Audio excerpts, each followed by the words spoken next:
talking about self-destruction, mura ba siya common na kaysa sa atong society? Daghan kayo sa mga katauhan nga nagmahay silang kinabuhi sa panahon nga nana sila sa mga prisuhan, nana sa mga DSWDs, na sa mga orphanage, sa time nga mudawat na sila mga consequences sa ilang mga wrong nga mga activities. And para nato ginahinay-hinay o guba sa tao iyang kinabuhi sa iyang bisyo, sa iyang di mao nga mga influence ug sa uban pang dili mao nga mga butang. But this morning, naay lahi nga atake si Satan sa pag-destroy si mong self. Naay lahi nga strategy atong kaaway ug siguro dili ka aware pero ginahinay og guba karon sa kaaway ang imong kinabuhi, imong pamilya, even ang imong entire future. Now, importante ang proper self-image. Daghan sa itong mga teens, mga young teens, at mga young professionals ang nagsuffer sa poor na self-image. Para sa ila, dali kayo ang pag-destroy silang kagulingon. And gani isa sa problema sa atong community, sa atong society, ang poor, low self-esteem sa mga katauhan. Ang atong gadget, technologies, even ang atong mga activities sa kalibutan, para sa tao murag pag-enjoy na sa atong life, pero actually usa na ka trap ni Satan sa atong emotion. Daghan sa mga pamatanon ang natrap sa dili mao nga mga hobbies, sports, hilig silang kinabuhi.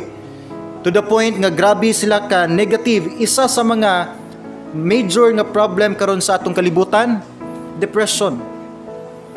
Daghan kay sa mga batanon ang na-depressed, down kay sila emotionally. Abi nimo, millions and even billions ang gastos sa mga companies sa pag-invite og mga powerful nga mga speakers sa pag-motivate lang sa ilang mga employees. Yes, inana ka in demand ning butanga.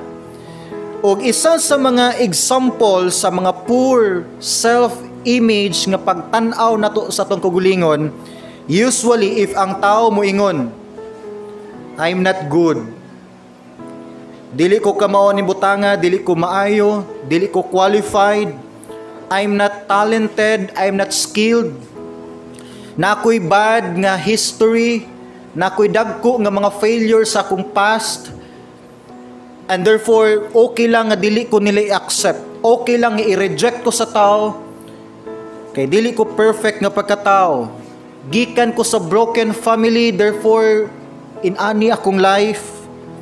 Walay i-expect ang tao gikan nako kay gikan lang ko sa pobre nga pamilya.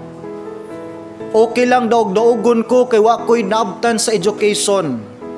Kana tanan nga negative nga hunahuna sa tao, maunay nagaguba sa imong present nga situation, maunay hinihinay nagaguba sa atong family, sa atong relationship, and even maunay nagaguba sa imong future nga nindot unta nga giandam sa Dios para nimo. And ang common nga result niya na abi nimo, tungod sa atong wrong nga mga perspective, wrong thoughts nga gina-entertain, muhatod na to na sa mga wrong decisions. Di na mao atong mga plano. Ang good plan unta nato sa atong family maguba na sa. Di mao nga career atong mapili.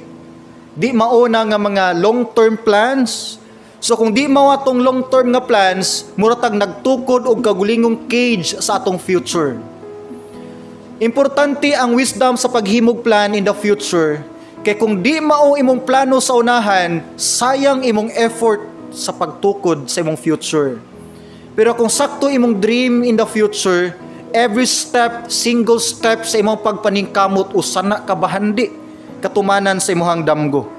Ang tao nga ubos kay tan-aw sa iyang kagulingon, dali kayo madesperado sa iyang kinabuhi. Hopeless, walay self-confidence. Wa na siya pakialam unsa iyang maabtan in the future. Dali ang tao mamahala og desisyon. Kana bahala na lang ni. Okay lang na sa. Wa na kay pakialam sa mga consequences in the future. Kay para nimo low na kayo imo ang kinabuhi. Wa na kay peace.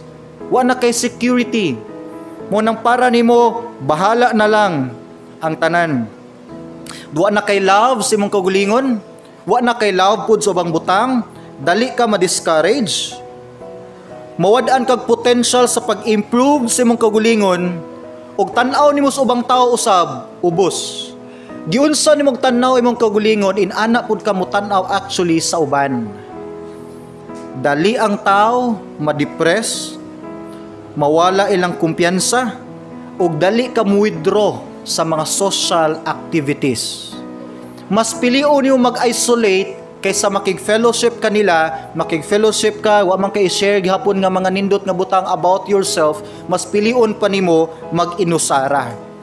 And you know, isa na siya sa mga manifestation nga na something wrong sa atong inner being. Abi nimo si Satan ang ginaatake niya, isa ug maayo ang atong emotion. Too much emotion, dangerous na siya sa usa ka tawo. For God has not given us a spirit of fear, but of power, and of love, and of a sound mind. So, dili intention sa Ginoo mahimong defeated imo ang mindsetting. Dili gusto sa Ginoo, dili siya happy magtan-aw sa imong life, nga gina-claim nimo nga Christian ka, gina-claim nimo nga anak ka niya, pero nagkinabuhi ka nga murabag pilde. Dili niya intention nga mahimong hopeless imong life. Gani ingon siya gitagaan kanyag spirit of love and of a sound mind. Ang tao nga anak sa Dios nagkinabuhi gyud sa presensya sa Dios iyang kinabuhi, dunay kalipay, kalinaw ug kadasig.